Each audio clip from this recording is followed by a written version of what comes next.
And thank you all for being in attendance, and welcome to some of you all. I know I was not able to meet at the last meeting. My apologies. I was out of town for a mandatory work meeting with my executive director. And I am Jaha Martin, and I am honored to be the chair of the Homelessness Planning Council, and I'm grateful to each of you for taking your time out to this cause, and look forward to the work that is ahead of us. As many of you know, homelessness is a matter of life and death, and we are committed to creating more life than death, more housing than worrying about how we are helping people. But we want to make sure folks are getting access to the resources that they need. And so we are excited and want to move forward. And so again, I am appreciative to each of you. And so at this time, looking at the agenda, we will open it up for public comments. Just a reminder about the public comments policy that has been adopted. We ask that you arrive by 8:30 a.m., really prior to 8:30 a.m., because at 8:30 a.m. we pull the sheet for those who have signed up to give a public comment. And so once you have signed up, you will be called upon to give your public comment. The sheet was at the podium, but it was pulled promptly at 8:30 a.m. You will have only 2 minutes to address your public comment. After the 2 minutes, your mic will be cut off, and we ask that you only speak to the action items that have been listed on the agenda. And so at this time, the first person that we have who is signed up for the public comment is Mr. Darrell Hill. And you, Mr. Hill. Oh, okay. So is Adam. Do you have a public comment? Okay. All right. So at this time, the two that were listed on here, there are no public comments. So we will move forward in the agenda.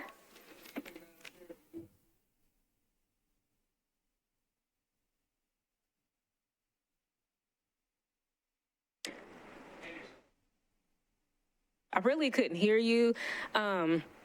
So today we will allow this one-time flexibility, but again, I want to stress the rules is that if you are wanting to give a public comment, you need to arrive prior to the pull of the sheet at 8:30 a.m., just out of respect to the body and the time that's allotted for the agenda. So at this point, if you will give your name, and let me make sure you understand who's taking the time. We will tell you when to start, and right at the 2 minutes, the mic will be cut. And before you speak, if you'll let us know what action item on the agenda you are speaking to, that would be most appreciated. And if whoever's taking time could stand to advise the person.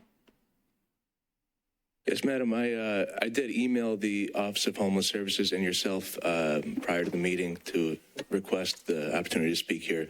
I know another member of the public did as well. So thank you for hearing us. My name is Jonathan Rizzo. Time's beginning. It started when you opened your mouth at the mic. Dear sirs and management of the council, please do not approve this piece of junk strategic plan. I know I was protesting to get these meetings recorded and shared, but why didn't you listen to the suggestions from the last draft? Please stop wasting our precious time. The first 10 pages of this document have remained unchanged from the last terrible draft. Do you think we're stupid? This draft is still unacceptable, and now we are 2 years behind schedule with this strategic plan update. This council is letting our city down, and people are dying because of your inaction. Introduction. The first paragraph, much like these meetings, is devoid of any sense of urgency. This is not just our plan to improve the housing crisis resolution system. This is our plan to end chronic homelessness in Davidson County and help save the lives of citizens that are dying on our city streets. Impact. The impact page is terrible. I'll tell you why as I address objective 1 of the goals. Objective 1, redefine the focus of the committees. For what? You haven't outlined where we are at, what worked, what didn't work. Are we just starting over from the 2019 plan? There's no data. How did that plan work out as far as its goals were concerned? Why isn't the impact of the last plan shown clearly in numbers? We need billions of dollars worth of housing, and we have worked under the last plan for 4 years to bring down our numbers by 25%. But since these HPC meetings have been recorded, I've seen that our pit count numbers are up. Why? What have you been doing, and where is that in the plan? The pandemic you referenced brought in a wave of cash and rapid rehousing units. So I ask again, why do you need to redefine the focus? From what starting point are you referring, and to what end point is this different? The first objective should attempt to directly achieve the goal of ending chronic homelessness in Davidson County as soon as possible. The main problem, as I understand, is that there isn't enough 0 to 30% AMI housing. How will this plan attempt to solve that problem? Objective 1.2, create a housing inventory. You still don't have an inventory of housing? I'm sure that the realtors in the areas. All right. Thank you. I sent these comments in to be distributed, so please, it'd be. And just as a reminder, this is the now only way for public comments as adopted by the council and advised by the governor of the state. So, Mr., if you would like to. Yes, good morning, Steve Ryder, members of the council. I'm addressing the strategic plan. I appreciate the work of the committee. I know Jeff Gibson's here, and I mean, there are other people that, worked on this, but the previous strategic plan submitted to the committee was re-referred back to the group to come up with some performance metrics as goals to achieve. Maybe there has been some misunderstanding, but I do not see quantifiable metrics that have some expectations regarding whether the objectives in the plan are being achieved. And so I hope that the plan can start putting that forward, because I think that's what Beth Shin and I think that's what a lot of people are looking for, and that's still incomplete.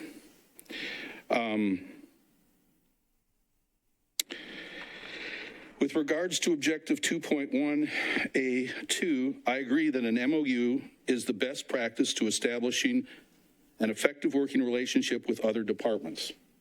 And so I commend Jeff for that. He's an attorney, so I think he understands MOUs pretty well. I also want to note that the Barnes Fund was not set up to house those in the 0 to 30% range. Those are usually for working poor.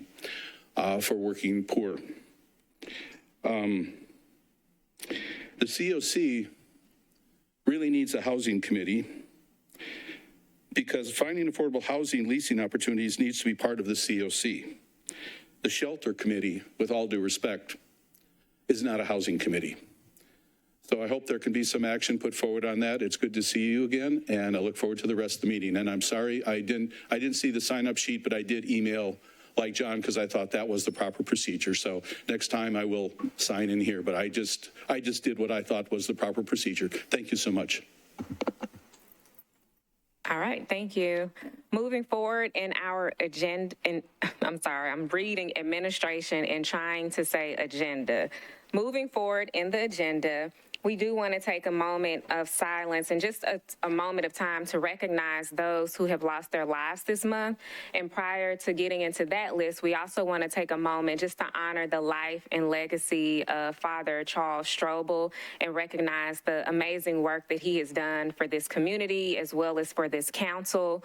And just to remind those who may not be aware that Friday at 10 a.m., this Friday, August 9th, there will be a public memorial for him at I think it's the First Horizon, the Sound Stadium. And so those who are able to attend or who want to attend, please take time to do so. And just remember our colleagues at Room in the Inn as they manage and begin their process of grieving such a great loss, as well as our community. And we also want to acknowledge those who we are aware of who have lost their lives in the month of July. And at this time, I am going to read those names, and then we will observe a moment of silence for these lives. We have Jeffrey Paget, Rayford Harvey, Marquise Churchwell, Janine Botts, John Moran, and Lauren Lange. And if we could just take a moment to honor these lives.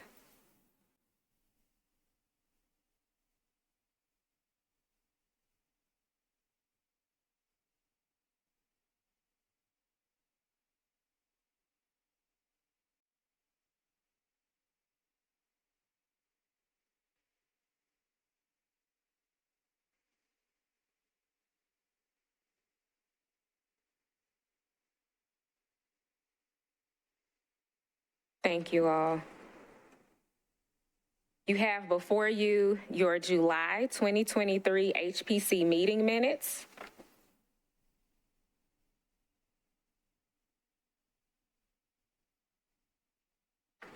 And at this time, and you also received them prior to the meeting, and at this time, I will entertain any corrections or edits to the meeting minutes. Yes. I'd like to have the minutes reflect on the election of the executive committee that I abstained from the vote for the office of secretary. Thank you.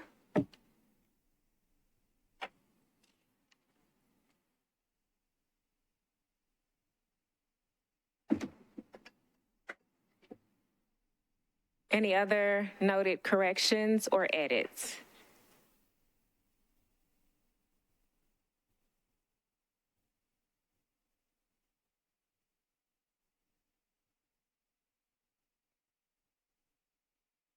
Okay, seeing none, we will move forward with that noted correction. And my apologies, you all. I guess we should do attendance, and that would help us get to know each other for those who may not know one another. So at this time, I will call the roll, and if you are present, of course, acknowledge that. But also, if you are aware of a conflict of interest that you have, like if your agency receives any type of COC funding, or if the board that you are on receives that type of funding, if you could let us know, all you have to say is when you are called upon, you can say present and yes to a conflict of interest or no. Stephen Handy. Liz Mallard, Deirdre Childress, Alex Smith, Jamie, and can you help me make sure I pronounce your last name correctly? Villegas? Present, no conflict. All right, thank you. Catherine Knowles, and good to see you back.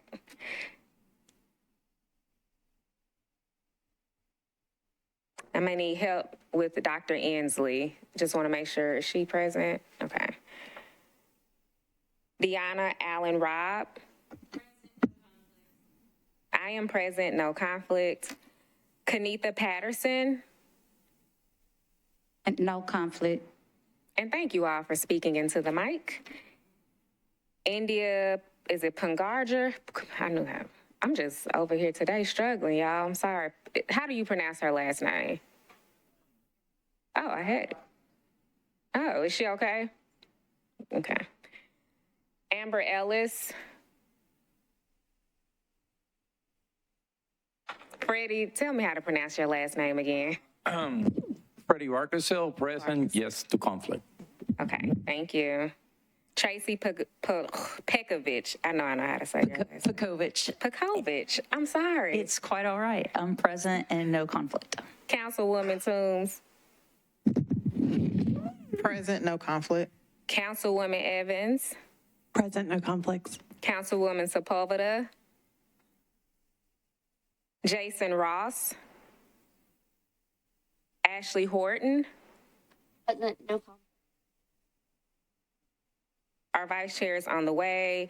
Corey Hammonds. Wendell Seagroves. Rico X. Adam Hansen. Tom Turner. Yes. Okay, thank you. All right, thank you all for that. And at this point, we're going to take a moment, just a little flexibility in the agenda because we have someone who is working on our strategic plan, but also has another engagement to get through to. So at this point, you all, we are going to have the strategic plan refresh committee provide a report, and that is Hannah and Jeff. So if you all are ready, please come forward.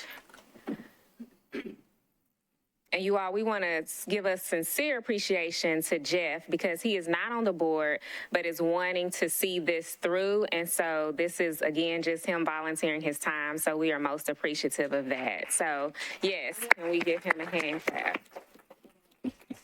Can you grab that? Okay. I want to thank Mr. Rizzo, Mr. Ryder for their comments. I want to thank Judy Pritchett as well. a bit of a recap on how we got here, especially I think for the new members. So we set out to rework our prior strategic plan some time ago. And that prior strategic plan was really, I think, more of an action plan than a strategic plan. So it includes some strategic elements, but it was very much in the weeds on details of how each of those elements would be incorporated. The charge of our committee was to develop a strategic plan, which by definition is a bit of a broader strategy, goal-oriented document. The committee drafted a strategic plan that focused on two major objectives and 4 major goals under each of those objectives, if I'm remembering that terminology correctly. The feedback we got from this body when we brought the strategic plan back was we would like to see it have a little bit more in the manner of detail as to how we strive to meet some of those goals. So the strategic plan committee went back to the drawing board. We added some more detail and some more action level items to the strategic plan. That is the plan that you have in front of you. It was distributed for public comment and to the committee for its review, I believe, before the last meeting, or approximately 30 days ago. The only comments we've received back are the ones that were distributed to you yesterday. I believe they were from 3 community members, in addition, of course, to what Mr. Rizzo has previously stated about the plan. Our thought, my thought, Hannah's thought, is a lot of these comments are fairly minor, and we think good additions and revisions probably don't warrant a whole lot of discussion. There are a couple of items that we think are probably worthy of getting input from the council, so that we can have everyone's take on whether these things need to be included. And I'll let Hannah speak to that. Our thought would be that Hannah lay out some of these potential items for your consideration. We then ask that you, rather than spend the entire time today in this council trying to debate this, we'd ask that you send your thoughts on those matters to Hannah. Our thought would be the committee then take the cumulative feedback that we get from this body, incorporate that into our strategic plan, which could then be voted on at the next meeting. Now, I do want to say, because our charge as a committee was to develop a strategic plan as opposed to a minute level action plan, that the fact that we have a strategic plan that speaks in somewhat broad brush does not foreclose, and in fact, it was never intended to foreclose, us as committees and us as a body working on very specific action items and deliverables, and the goal is really always for the committees to kind of take ownership of some of those specific action items and deliverables. So to Mr. Ryder's comments, Mr. Rizzo's comments, I don't want anyone in the public to think that this plan is not intended to be, or excuse me, I want everyone to understand it is intended to be a strategy document. And as far as getting down into the weeds, that's the continuing work of this body and its committees. So that was the goal. I think it's important for everyone, especially the new members of the council, to have that context. So with that, I'll turn it over to Hannah, let her talk about some of the bigger questions that we have about what we might include in the plan. Again, our recommendation would be, if you have thoughts on those, please email Hannah directly, and then the committee will reconvene, and we'll try to bring what we think is a final document to this body next month. I'm happy to answer any questions, but I think I'll turn it over to Hannah. Okay, hi everybody. You do have the public comments on the strategic plan in front of you. It's these 2 pages here. They're from a few different sources. Like Jeff said, most of them are public comments that we feel like the committee can easily incorporate into the plan, but there's 2 themes in particular I want to point out for your particular attention for feedback that are bigger issues that, maybe change some parts of the plan more. The first one being coming up in both Steve Ryder's public comment and in comment 11 from Judy Tackett. Both emphasize wanting to set specific measurable goals on reductions in homelessness, which the plan currently does not do. So please pay particular attention to that and provide feedback on if you would like to do that and ideas on what that kind of goal should be. I think a reason we haven't done that yet is because we're not sure what our baseline to start with to set that goal is, but we can set one if we need to set one. So please provide your feedback on how you would be interested in that, looking for the committee to use. The second one I would like to draw your particular attention to is comment number 6 from Judy Tackett. There is one objective in the strategic plan, objective 2.2, which says focus on ending chronic homelessness.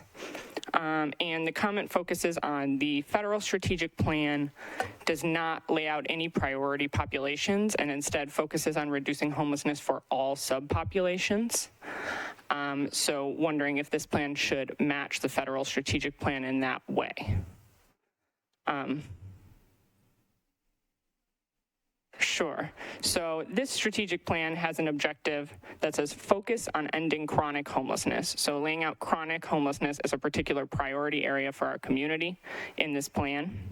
The comment points out that the federal HUD strategic plan, called All In, I think, does not have a particular priority population like chronic homelessness, but rather states that we should focus on ending homelessness for all subpopulations with targeted universalism, so specific strategies for each subpopulation.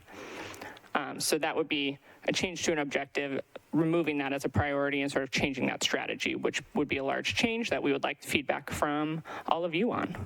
But again, also feel free to provide feedback on the other comments as well. Those are just the two that I think present large changes to the document.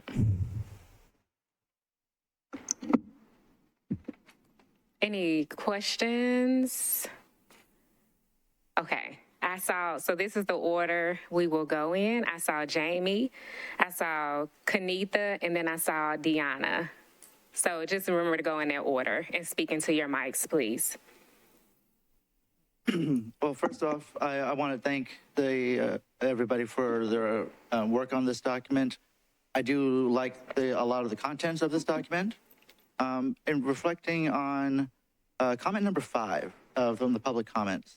I do agree that it should, for the general public to have kind of a window as to what's going on with the money that they're putting in, I believe the public-facing dashboard would be a great way for everybody to keep track of what's going on with the money for homelessness. I don't think the committee will have any problem accepting that, so thank you.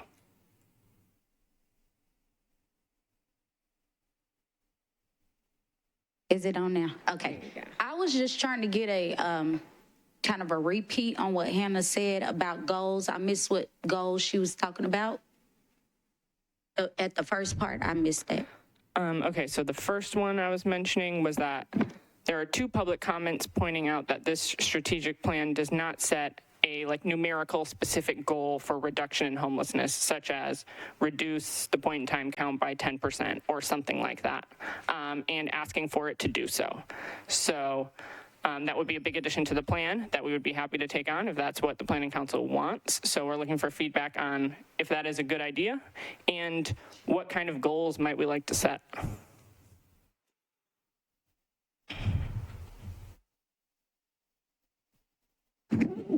So my first question is, what is the due date for feedback from this body to you so we can have a clear endpoint?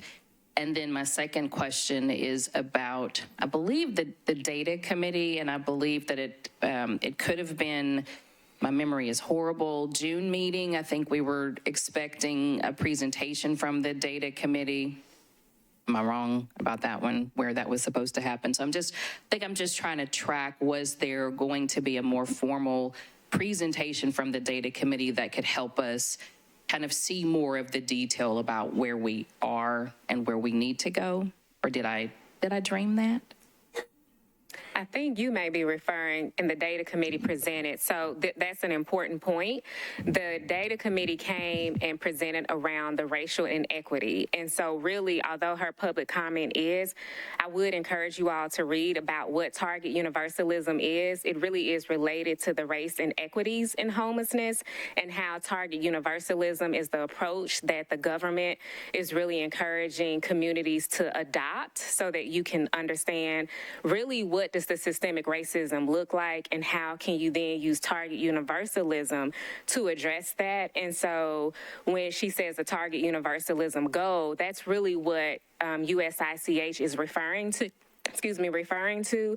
And we did have that presentation, but I'm guessing you're asking, is that goal implemented in the plan or? Context. Just context, I got you, okay. Any other questions or? I have one more answer for that part. Sorry, Jaha. Sure. As for when the feedback would be great, that would be 2 weeks from today on August 23rd would be great. Thank you. So here's what we can commit to do, because I know all of us are busy. We can email you all, the Homelessness Planning Council, to ensure that you do have Hannah's email, even though she did send this out on yesterday. I'm hopeful if Hannah, you don't mind, or either Allison, along with repeating what your deadline is. That way you all have a direct email, then you simply can reply.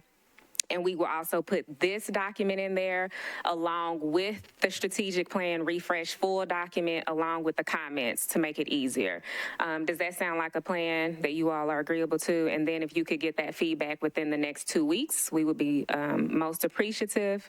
Any other comments either from the chairs of the committee or the body or questions? All right, thank you all so much.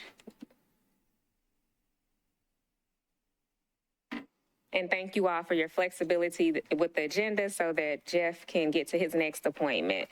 So with that being said, we are now at the point of the report from the Office of Homeless Services Director, Ms. April Calvin.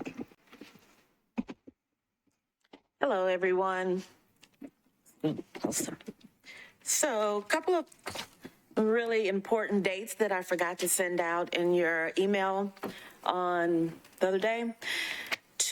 One is August 29th, the breakfast for kickoff breakfast that you all are invited to. You maybe received an email today. I had it scheduled to go out today. The kickoff breakfast for the Family 100-Day Challenge. I think it was last month that Grant Ryder Winter actually came to share with you all the update on what was going on with the 100-Day Family Challenge kickoff. So there is a breakfast that you all have been invited to. There's an email that has a link for you to register if your calendar aligns. Also, Jaha mentioned Charlie Strobel's event, which is this Friday, so I meant to send that in the email as well. And then one last thing I do want to highlight, August 2nd, Mending Hearts had a grand opening called, their new program is called Mend Me, and it's a partnership with Elam and Mending Hearts, and they're operating services out of Knowles Center. And so more information to come on that when we talk about this $50 million funding. Also, I think that a couple of other things I do want to highlight is we have the mayor's appointments here, and his appointments included Ashley Horton, who comes to us from Clear Blue. She's the developer side, and Jason Ross, he's not here today currently. Corey Hammonds, he was on the original list from the COC. He comes to us from banking and works with Citizens Bank. Adam Hansen, he is here with us from Lowe's. Lowe's has been instrumental in addressing homelessness across the nation, so it's a privilege for him to be here. And then you have our normal other Wendell Seagrove, Tom Turner, the ones that were already Vice Chair Laura. So exciting news there. Pretty soon, you should receive an email from Allison Malone that states it'll be a doodle poll for all of the new members on a formal orientation For some of the other members, we had an informal orientation, but I would like for you to know that there will be a formal one. It'll have 2 dates. You'll get to pick between the 2 dates, and then we'll go with who can, who most can accommodate. So excited about that. Also, this is the location that we typically meet in after elections or the runoff. We're going to be in Sunny West, the Sunny West location, and excited about that because it kind of puts us together around a good table, and we can really share and fellowship. So I'm excited about that. It's hard to find a location that's large enough for a 25-member board with about 5 supporting cast members as well, along with Mike, so that it's recorded. So we're excited to be able to go to Sunny West after the elections. More information on that shortly. So this is the official first month of our new Office of Homeless Services. There's been a lot of stuff going on. We actually was able to process our very own payroll for the first time. It was real close, but everyone's getting paid. Happy to share. So there's some other things that we'll be focusing on internally where we may lean on you or we may lean on leadership from your company, but or organization. Just thinking of how do we build capacity across the entire community, strengthen our own internal mission, vision, goals, and strategies to see how it aligns with the COC, along with the community and other service providers. So there's a lot more I can say about that, but I know we've got a packed agenda, so I'll go pretty fast. There is the $50 million package that's in your package. It's what we present to Metro Council once a month, and this was what we presented in July, and it was for June's data. I've received a lot of comments on why does it say Metro Homeless Impact Division. This is June's data that was reported in July. So didn't want to confuse anyone. We did not become our own office until July 1st. But there's a lot of good stuff in here as it reports, reports on the interim gap housing. Things that you'll see different coming up. Kelly Muldoon will be the one that's working on adding some of the fields that we've heard feedback from. For example, the dollar amount that's been spent in each of these pots. She's working on adding that to each field here or each dashboard here. And then also we've had a lot of comments on the public facing dashboard. And I think our HMIS team has a really great Tableau tool that the link will be in this package as well, but also will be on our new Office of Homeless Services page along with the mayor's page as well. So then that way it's an easy way for you to access it. It's a great interactive tool. You can click on each individual organization to see their body of work, and it really resembles this, but way more details. So let's see, there's a couple more things I wanted to highlight. So housing, there's a portion in here for housing. I know we talked quite a bit about housing committee or solutions and opportunities. So I always like to say that's, housing is what we need that will end homelessness. So building our system for permanent housing, more permanent solutions should be kind of where we focus our funds. There was a lot of questions to me about the participatory budget, and it was a lot of temporary, immediate fixes or things that may not have actually aligned with HUD's best practices or national best practices. So I kind of sent something back and asked, were there any permanent housing options in the participatory budget and or rapid rehousing options or anything that helps to get people moved on? So once I get more information about that, I'll make sure you guys are informed. But as it relates to housing, I'm working closely with Daryl Hill and Angie Hubbard on planning with the planning department on housing creation options and other displacement solutions. So I just want you all to know we are working closely on that. Also, Shangri-La, I had a great conversation with them about 2 weeks ago, and they have 88 units. I know we've talked about that for about 18 months, right? I've been in this position for a long time. And there's been several versions and iterations and changes, but I think that they are settling on a location in Donaldson, and they came to do a site visit. They're actually in escrow for that location, so that will be 88 units of housing. And I think when Daryl and Angie presented about the Barnes Fund, there's about 140 units of housing that's in the 0 to 30% AMI that will be coming on soon. And then then what we really should be celebrating is the 91 bedroom unit. Yay, good job. We've talked about that for quite some time. Well, there was COVID in between, and there was the increase of cost of lumber. There's a lot of things that's happened, right, in that time period. But 90 units of housing will be coming on in the first quarter of next year, first quarter of 2024. If you drive down 2nd Avenue, you see this building that seems like it just erected from nowhere. It's maybe one block over from Metro Social Services office. So it's great to continue to see it growing, and there's a lot of great work going in there.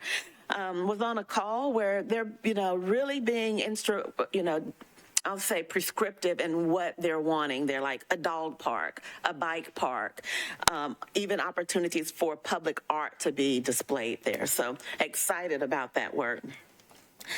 And I think Sally's going to share a little bit about our voucher surge, so I won't go into those details.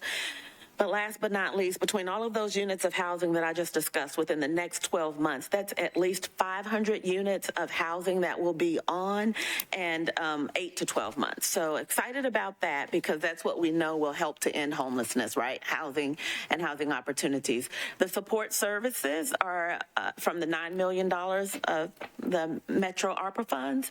We're excited to say that those funds have been deployed, contracts have been signed, and agencies are revving up, and actually referrals have been made. So some great stuff that's going on. I'm sure there's a lot more that I can discuss. Maybe we'll get to it as we move forward in the agenda. Any questions? Thank you. I just had a question about the 90 plus units that are coming on in Q1.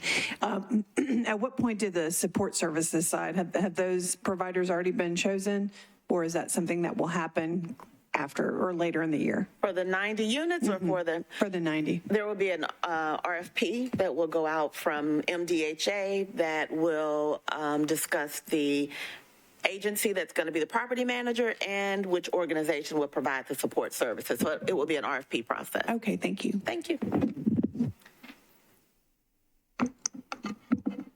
Yes, Jamie. So I do have a question about the recent displacements by TDOT along the properties that are under their jurisdiction.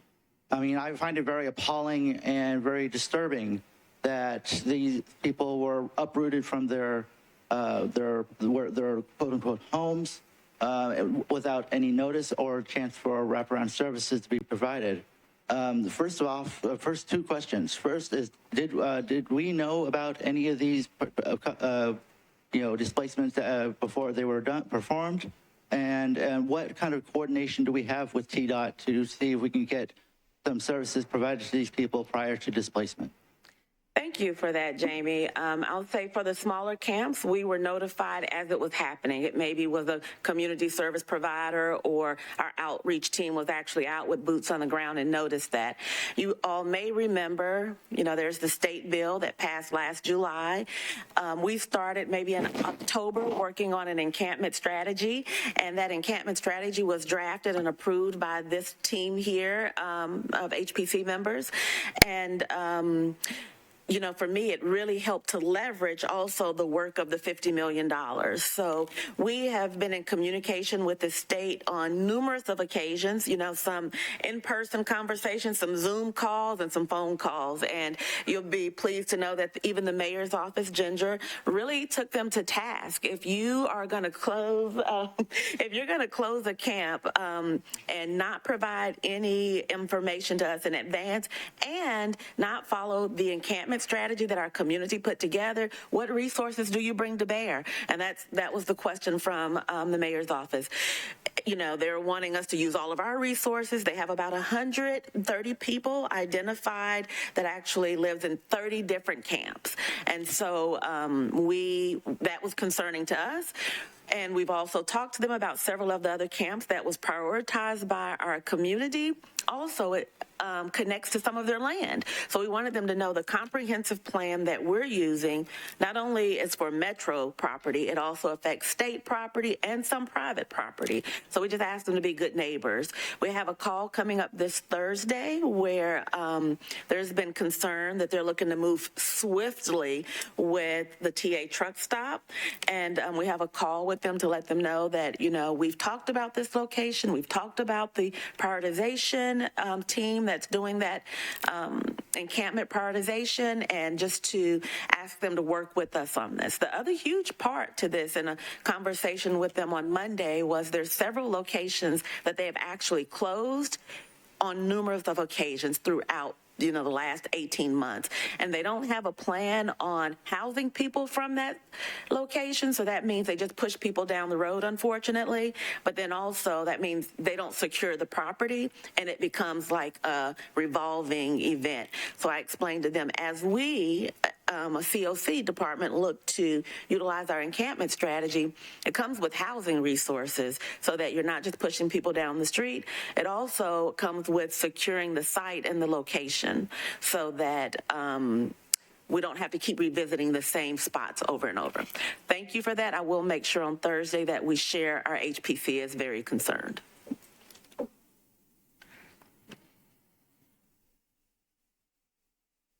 Any other questions? Comments? Okay.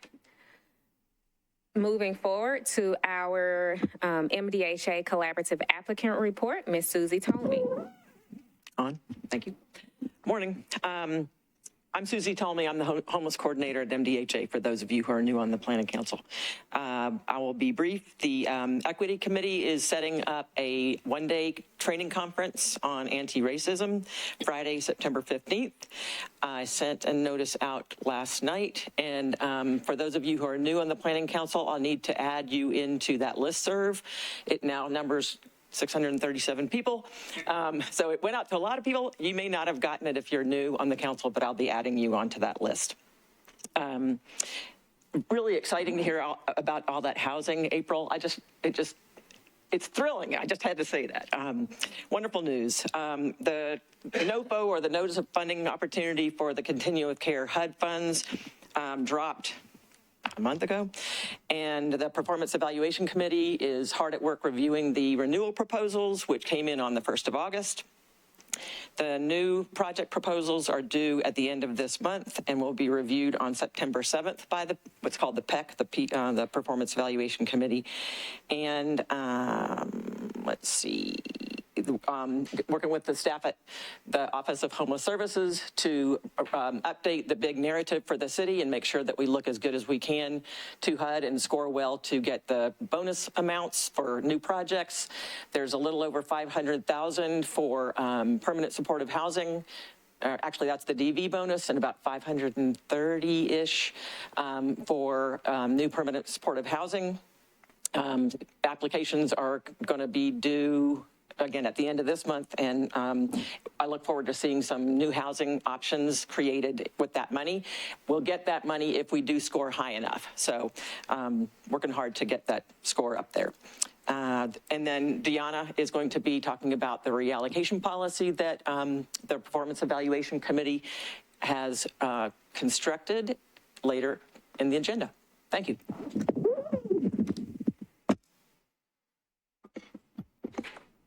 All right, thank you. Moving forward, back to Hannah for the HMIS monthly data report, which is also before you all, so you can follow along as she is providing the report. Hello again, everybody. This is the report we're looking at, the one with a lot of graphs. So for our monthly data report, 87 people experiencing homelessness were permanently housed in the month of July, which is a very low month for our community. It's the lowest it's been on a monthly basis since last September. 1,633 people experiencing homelessness were housed in the past 12 months, so from August of last year through July of this year. As we mention every time, this is a decrease from the previous 12 months, particularly because our community's ESG-CV CARES funding has essentially dried up, and there used to be a lot more money for housing people. Of those 87 people, another thing I'd like to point out this month is that we did have a lower percentage, 40%, who were Black or African American. Usually we're about half who are Black and African American and half who are white, but it was low this month, so that's something for us to keep an eye on moving forward. The largest destination, the type of housing that people were moving into in the month of July, was housing with no subsidy. For about 38% of people were moving into permanent housing and paying their rent with no subsidy. The second largest was rapid rehousing at about a third of the people who were permanently housed. And the positive thing I would like to highlight this month is that our permanent supportive housing programs, which house like 1,000 to 1,200 people, have had a 98% retention rate so far in 2023. So that's very good news about those programs. And if anyone has any questions, let me know. Thank you, Hannah. Is there any way that we can add, like, for example, on this report, like last July, so we can compare month to month, like July 2022 with July 2023? Is that possible? Sure. I think it used to have that, and then I took it off, but I can add it back if we like it. Okay. Well, if I'm the only one that likes it, don't do it. But I like to see what happened last July, just so we can see the patterns. Thank you, Hannah.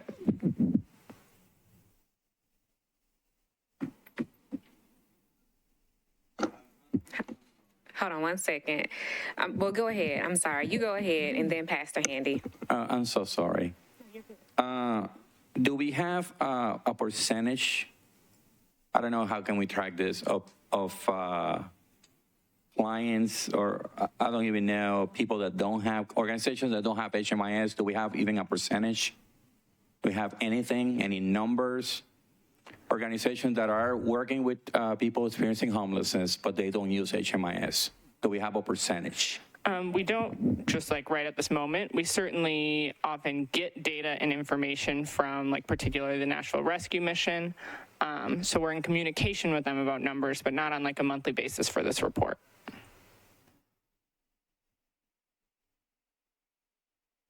This information, one of the questions I'm always asking leaders is, you work with the data day in and day out. What other questions should we be asking? We know we have this document you presented every month, and we're grateful for that.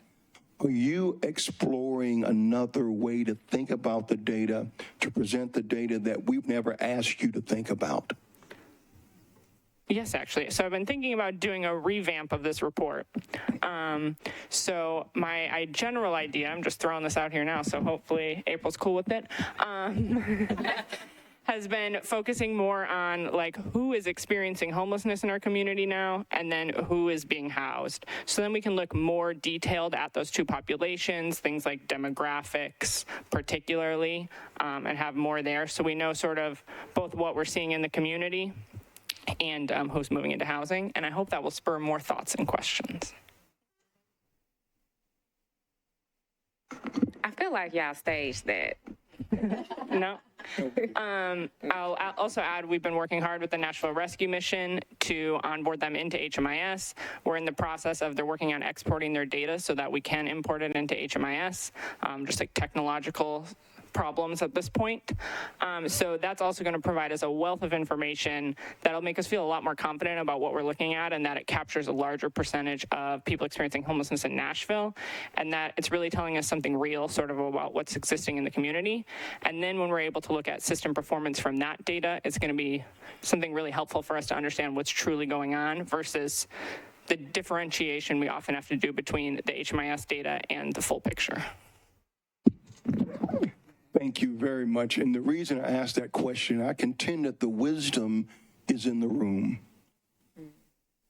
So we don't have to go out and find other things. And people get frustrated when they're having public comments, and I understand that. But if we can be patient with one another, we can discover what the future holds for us together.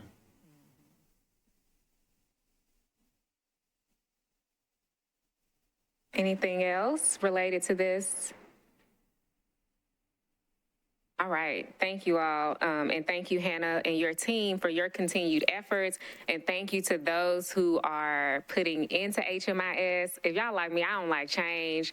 So that new system, when it came up, I was like, ah, because I had to figure out. For those of you all who don't have the pleasure of entering into HMIS, it now has a whole new look, which my coworker's like, just quit being fussy. It looks sleek. This looks like it's modern. He's all for it. I'm over there like, ugh. But I'm getting the hang of it. I hope. I haven't received any error reports. So just know this team is diligently at work. They are trying to make things better for us as we are attempting to gather this information from those who are most vulnerable, and we are trying to do it in the most sensitive way so that we can capture it and not, because these are human beings at the end of the day.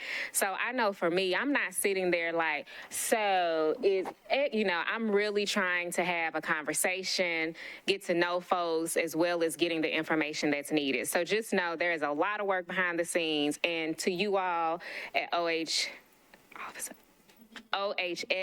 we are most appreciative to you all for the work that you continue to do. So moving forward, we will now have the mayor's report by Ms. Ginger Hauser. Good morning. I'll be quick. So April already mentioned the mayor's appointments to the HPC, so I'm delighted that that has occurred. I know there's still been a lot of continuing conversation about the engineer's evaluation of the pods. I have been in communication with the engineer that is helping Metro Codes, and he says that based on his evaluation and research, we will get a letter very shortly that says that those pods do meet the Nashville Codes requirements for temporary housing, and that's what we will expect in a letter. You'll recall that that's what the state requires, is to have a licensed engineer in Tennessee. He has assured me he's doing this for free, so we've been very politely nudging him to do his free work for us. That we will have that very shortly and be able to provide that to the state so that the resolution that the council lady and the Metro Council passed can get on to the planning of the best way to deploy those resources. So that is the word from this morning. The other thing that I will be keeping my eye on is those of you who may have seen in the media that the legislature has called a special session beginning the evening of August 21st. Some of the parts of that call deal with mental health, and in particular, perhaps pursuing a waiver as to the federal government around mental health. You may recall that there were some conversations, I think, in that first evaluation report by the consultant and conversations with the state about certain waivers that would allow federal healthcare funds to pay for some of the mental health and addiction services and support services that we don't currently have a waiver for in Tennessee. So I'm certainly no expert in that field around healthcare and Medicaid and waivers, but I will be paying attention to that. And I would ask those of you, I see Mental Health Co-op and others, if once that legislation drops, let us know what you think about it, those of you who are experts in that space. I anticipate things will move very quickly. So, if there is something that you see that you like or that you have a concern about, let us know. I anticipate that me and the lobby team will be more strategically in a supporting role, just knowing how we sit in Nashville with the legislature. But if there are things that we need to make members aware of, I would love your help, those of you that are in that kind of mental health and healthcare space. I think that will help us to have some influence in conversations. We anticipate that session will go a few days. It will move very quickly. But if down the road we can get some resources that cover services for the unhoused, I think that would be a huge win for us in Nashville. So just know I'll be paying attention to that.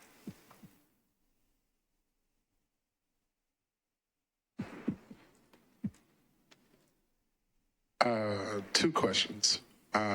First, about the pods, which seems to be moving forward, and thank God.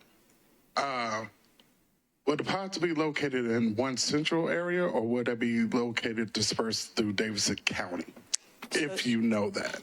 So what the resolution, and if the council lady also wants to sort of add to this, because I don't have it in front of me, but the resolution that passed the Metro Council a few weeks, maybe more than a month ago at this point, asked for multiple agencies within Metro to basically get together and come up with a plan of how best to utilize these.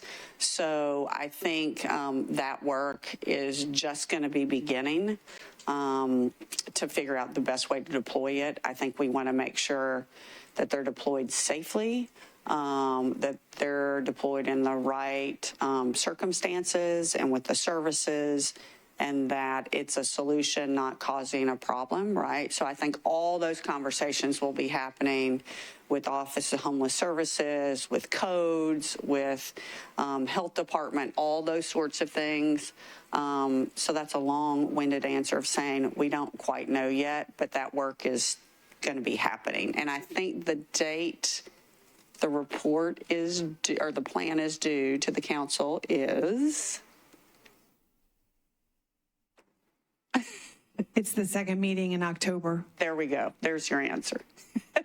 But I would just say if you've got feedback and suggestions, give those to April, because she will definitely be part of, that plan, that we want to make good choices and utilize them in the right circumstances. Okay, and part two. Sure. Y'all should already know where I'm going with this. So, with hopefully with this new funding for healthcare and mental health and all these fees to be waived so everybody can get the proper help, will there be money for peer support outside of services?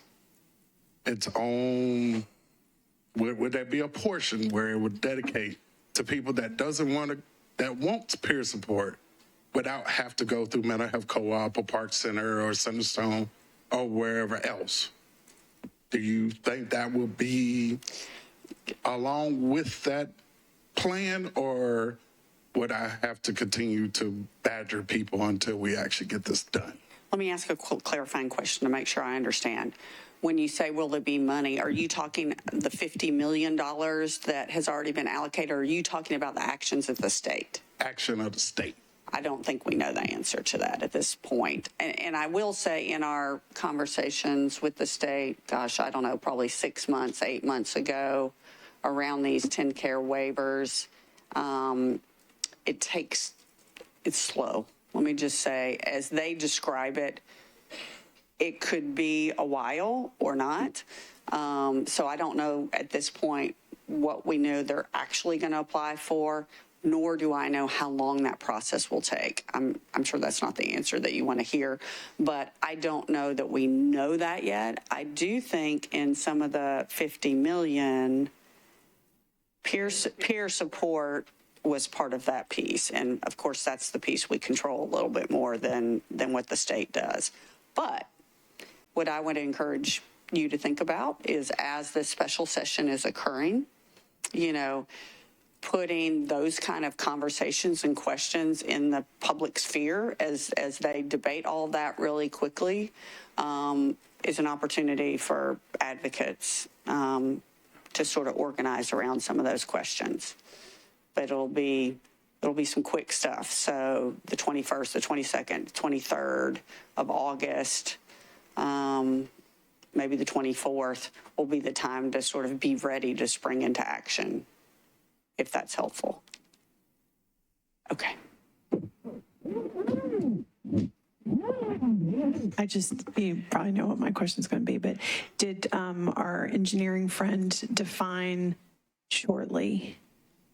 And my only concern, of course, is... He did. Okay, because... Okay, good, because I just, look at the clock ticking, and I know the resolution timing and all that. He did. I've been kind of pinging him, and he did. So I think we're going to get some good news. Okay. Thank you. Yes. All right. Excuse me. Thank you for that, Ginger. We are now moving to new business, and we will have Sally come with the review of the CE policy and procedures, and then followed by Deanna Allen Robb and Carrie Dietz with the PEC reallocation process, which is the Performance Evaluation Committee. Thank you, Jaha. Hi, everyone. My name is Sally Lott. I'm the Coordinated Entry Manager at the Office of Homeless Services. First, I want to apologize for the bit of the delay in getting this document back to you to approve. Susie and I had unforeseen technical issues that you would have to see to believe regarding the sharing of the document. So thank you all for your patience. So I believe the updates were presented at the March HPC meeting to the policies and procedures document. Those were sent out eventually for public comment, a bit of an extended public comment because of our issues sharing the document. Those changes have been, hopefully you will vote to incorporate those today. I also just want to highlight public comments that were received. Two of the public, and you have them with you, two of the public comments were kind of around the family definition and making sure that language was clear in the document. I do want to highlight that because we have an upcoming family challenge. A family, for the purposes of coordinated entry, is defined as there is an adult with the custody of a minor child in the household. So that is kind of what defines there must be a minor child in the custody of an adult to be considered a family. I would say that the additional kind of exception to this is if someone is in their third trimester, they are also considered a family, even if there is no other minor child in the home. There was also a comment around making sure we were using gender inclusive language in this document. So I did want to make sure it's stated that this definition of a family is gender inclusive. And there was an additional comment around one of our priority 1 categories is around a household where the only adult is a man, and it is around a shelter gap in our community. And so CE does have to be able to prioritize for resources and for gaps in resources, which is why that priority 1 category exists. So you can kind of read details about that. So those were, just want to make sure those kind of family definitions were clear, and those have been updated in the document. The other comment was around allocation of resources and where referrals are taking place, specifically around proportion of resources being dedicated to specific care coordination meetings. I will say there are some care coordination meetings where the eligibility criteria of a resource dictates what meeting they are to be made in. For example, family-specific resources are made at our family care coordination meeting. CE referrals are made based on vulnerability in our prioritization protocol, but then also eligibility criteria of funding sources. There is no specific referral percentages set for populations to be made at meetings, and this is because CE has to remain flexible to be able to meet the needs and demands of our community. So those were our public comments, and does anyone have any questions? Does a vote happen after the questions? Okay. Does anyone have any questions?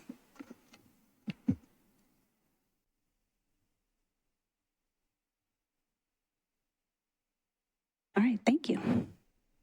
All right, so you all have had an opportunity to, 1, see the draft of the coordinated entry policy. You've had an open period for public comment. Those comments are before you. We are now at the point of calling for a vote of acceptance of the updated coordinated entry policy. Should there be a motion? So I am calling for a motion on the floor. So moved. Okay, so we have a motion by Jamie say it for me again. I'm gonna get it. Villegas, and a second by Stephen Handy to adopt the coordinated entry policy. Are there any questions? Deanna. I'm going to apologize. So what I think I have before me is the coordinated entry policy and procedures with the public comments, but we don't have a final draft of the policies and procedures that address the public comments as presented. That's my question. I think it was sent in the email maybe, but if not, I can send it directly. Because we are not printing it. It's about 50 pages, I think. So, yes. Apologies if you all have not seen it, but it has been emailed, and we will make sure it gets emailed out again. Are there any other questions? So we have a motion on the floor. Are you ready for the vote? All those in favor of adopting the updated coordinated entry policy and procedures, please say aye. Aye. Any opposed? Any abstentions? Motion carries. Thank you.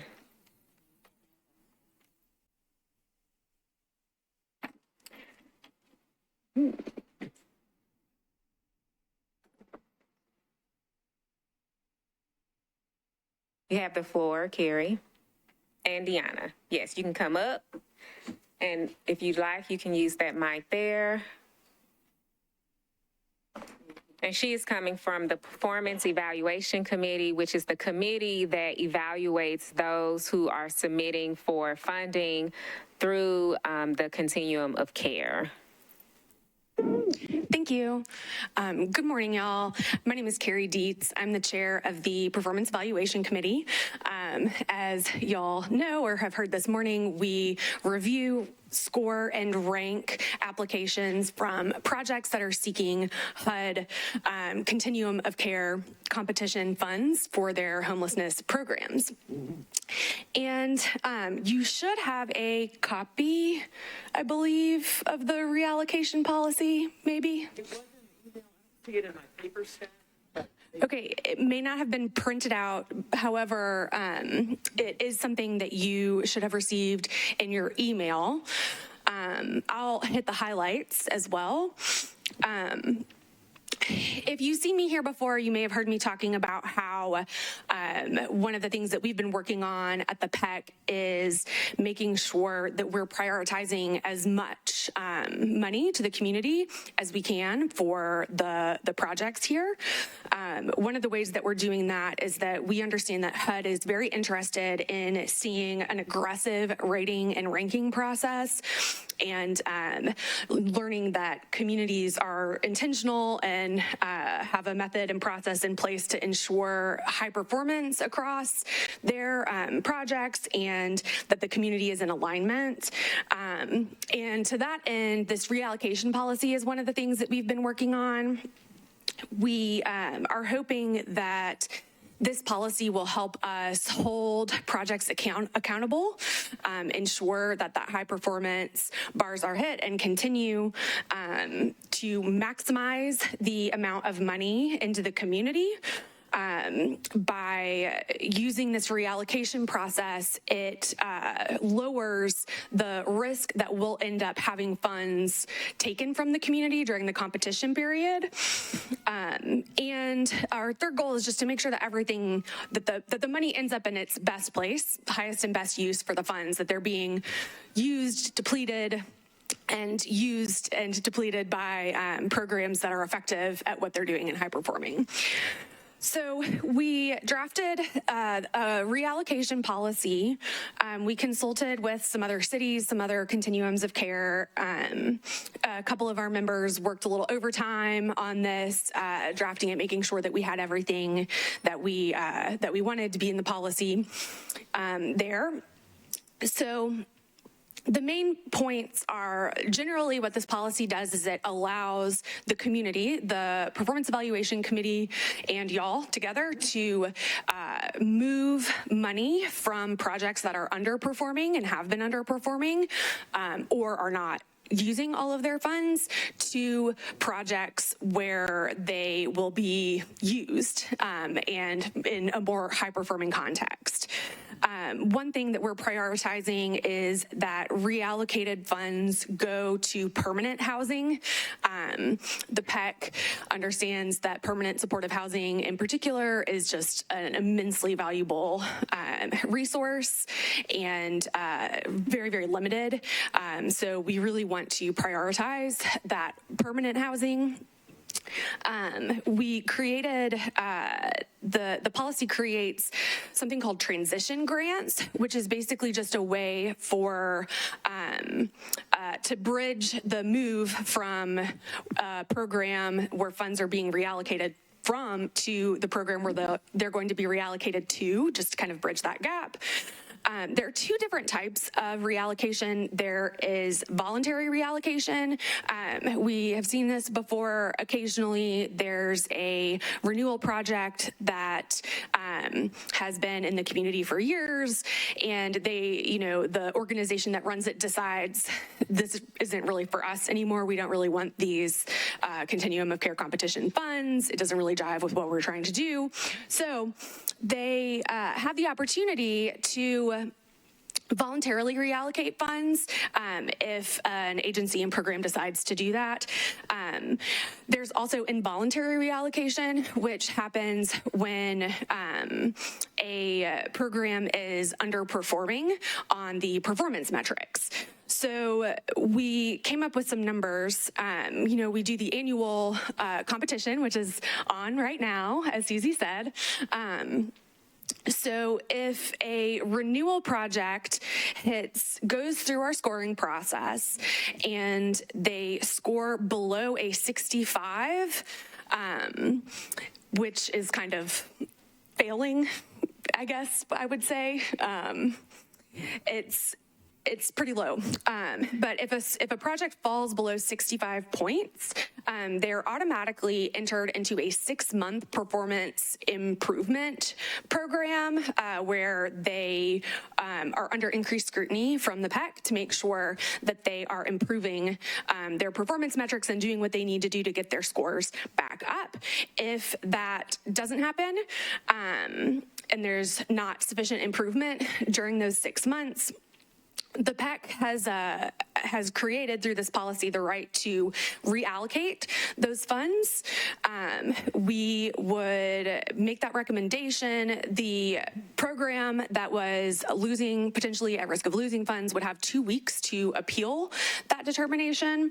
And if the appeal is unsuccessful, we would come back to y'all and ask you to approve the official reallocation. We today are here asking you, we're recommending that you approve this policy as drafted. I'm sorry you don't have a copy right in front of you. I hope you've been able to find it in your inboxes. I am happy to take any questions. Also, I would like to recognize my co-PEC member, Deanna. Thank you for being here. We're thrilled that she's joined the PEC in recent months. And I would like her to have a chance to weigh in if there's anything that I missed or to add.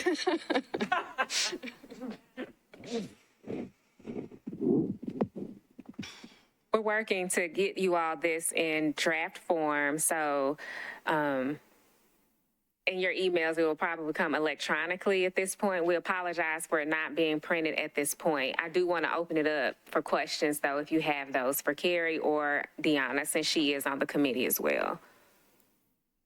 Any questions at this time?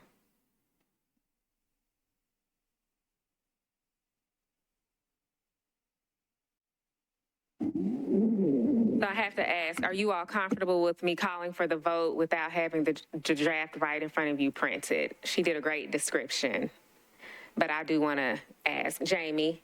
I actually would like to move that we postpone the vote on this until our next scheduled meeting to give us an opportunity to review the policy. That's fair. Is there a second to that?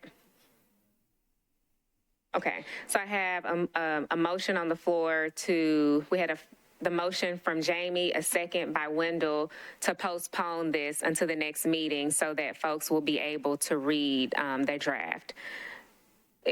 Are there any questions about the motion?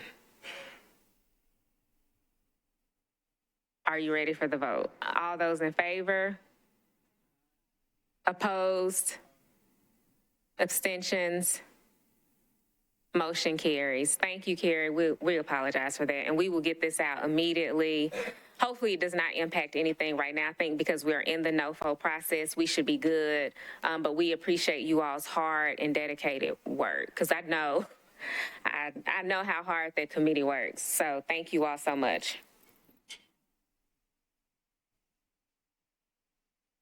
Okay, moving forward, and we will go really quickly because I know we have to 10:30. You all know I don't like to hold us till that time, but we now are at the point where a brief update on the National Alliance to End Homelessness Conference that was held in Washington, D.C. last month. And so I know I attended, April attended. Did anyone else in here attend? Kelsey, I'm sorry, I didn't even see you over there. I knew Kelsey attended, y'all. I don't want you to think I'm just whatever. So anyone want to give any specific updates to that? Kelsey, you haven't talked today. We're going to let Kelsey so you all can hear a different voice. Hello, everyone. I'm Kelsey. I'm the CE Special Projects Coordinator.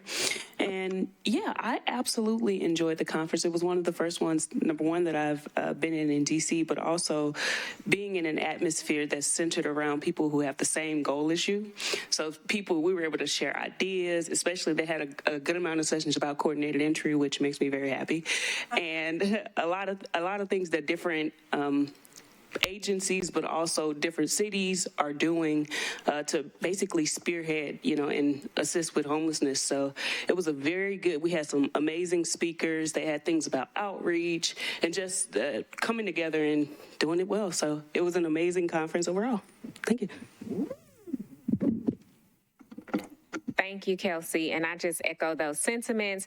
For those who may not be aware, I would just encourage you all to go to the website for the National Alliance to End Homelessness. They have a plethora of resources. Even now, they have training webinars on there about the notice of funding opportunities that HUD has dropped. So for those who are just interested in learning more about this topic, best practices, how are we looking at equity and homelessness, also lived experience. There's a director of lived experience with the National Alliance to End Homelessness, and I know that April's team has been in conversation with him, so hopefully he can come and work with our community as well, so that they do have a great presence of those with lived experience, but really seeing how people had to shift from their own trauma and stories to being centered around now, how do I help the community who is currently experiencing homelessness, was really powerful for us to witness. So lots of great tools, connections, and so we are in conversation with some folks that hopefully can come speak to us as a community to continue the great work that you all are hearing throughout our agenda today. Any questions related to the conference? I'm Stephen Handy. Is there any way that we could have them come here, possibly to offer some insight and perspective to the council? We're glad you asked that. Actually, April and I, we met Friday with someone who used to run the Houston Continuum of Care, who is now with the VA hospital, but he is our interagency representative, so he also has experience with USICH, also has experience, of course, with the VA. He works with our Congress, all of those things. And so to answer your question, we are diligently looking at that because we do know that it's important for us to be mindful of best practices, people who have moved this work forward successfully, and how can we continue to do the work. So the answer is yes, we are looking at that, and so there is hopeful for more information to come. Any other questions? Deanna? I'm being facetious. I feel like y'all coordinated that. Well, he is my pseudo pastor. Anyway, okay. So moving forward, we will now have the collaborative applicant report by Ms. Giovanni Aco. I guess she's looking at me. Or Dee Dee Bird. Or both. Steve exited, right? I saw him leave. Okay, maybe he'll be back. Hopefully I can stand back here. You can. Thank you. My name's Dee Dee Bird. I am a co-chair of the ad hoc committee for the collaborative applicant application. We have a timeline that we presented to the HPC Executive Committee. I think it might have been last week. Hopefully this was sent out to you on July 31st. I'm hoping you guys received it and reviewed our timeline. And we also came up with the procedural steps to change the collaborative applicant. We have worked diligently. I can't tell you how many pieces of reading material that we have read trying to come up with a collaborative applicant application that is not only transparent, but that you can understand. It is so important for you guys to read these things before you vote on them, because we want there to be total transparency. The COC has 2 missions to select the collaborative applicant and the HMIS lead. So please, when these come down to you, please read them. The timeline is before you. Our next meeting for the ad hoc committee is on August the 14th. We hope to have the collaborative applicant application rough draft in printable form at that point to be sent out to the COC and to you guys. The timeline, we hope for a vote by the end of the year. Since the NOFO is dropped, there won't be a vote, obviously, to change the collaborative applicant this year. So we just hope that you read everything that we send to you from the ad hoc committee, and that you come to the COC meetings when we call a general membership meeting. We actually requested that instead of every other month, that the general membership meet every month, so they will have an opportunity to ask us questions and review the documents that we have put forth so far. I'm not sure if Grant ever got that request. Not just my decision. Right, but okay, yeah. But anyway, that's one of the things that we requested, was that the general membership meet every month this year, since this is a huge decision, and they'll have the opportunity to voice their concerns and see the progress that we've made. Any questions? Did I miss anything?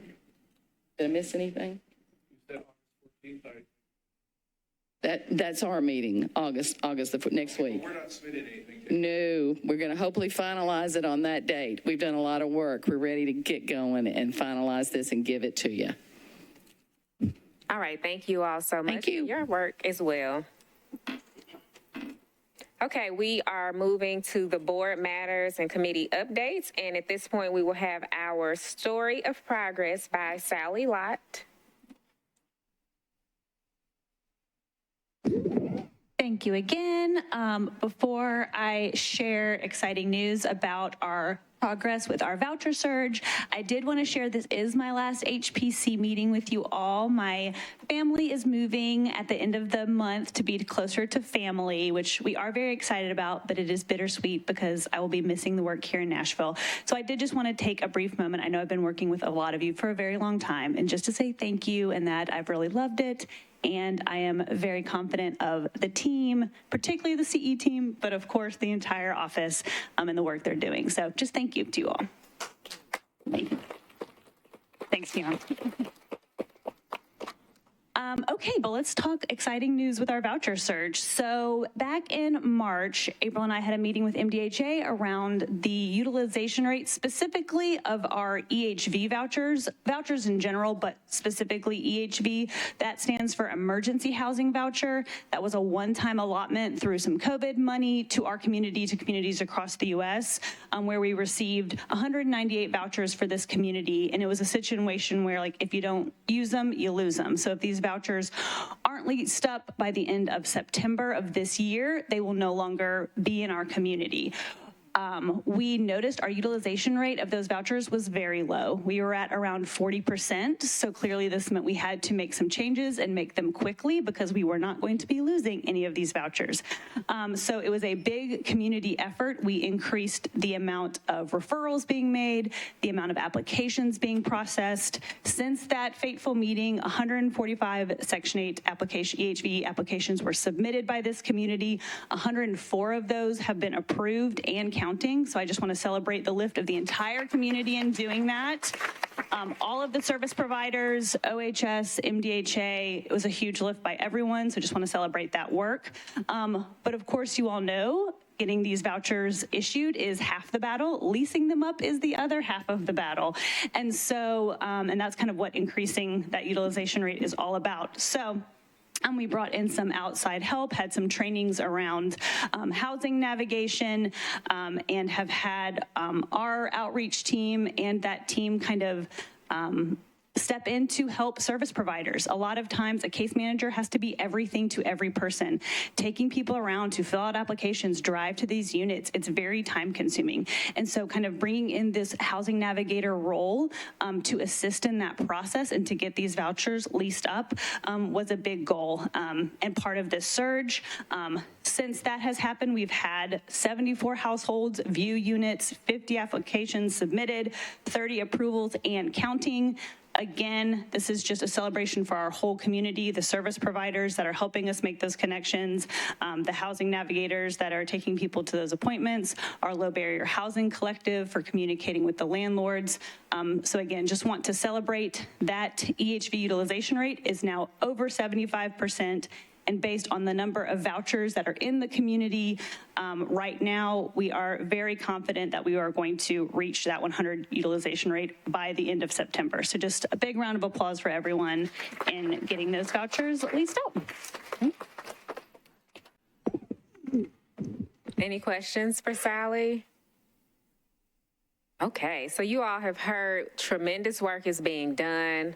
A lot of this work, if you've noticed, is also being done by volunteers, like the Performance Evaluation Committee, the Ad Hoc Committee for the Collaborative Applicant, all of you all. So again, thank you all. We will get those documents out to you all, so please be looking out for those documents via email to read the coordinated entry policy, the PEC reallocation process, as well as we'll also make sure you get the information about the strategic refresh. And remember to please have those responses to Hannah within the next 2 weeks. With that being said, again, thank you all so much. Enjoy the rest of your day, and we are adjourning at 10:05 today. And I will see you next month on September 13th.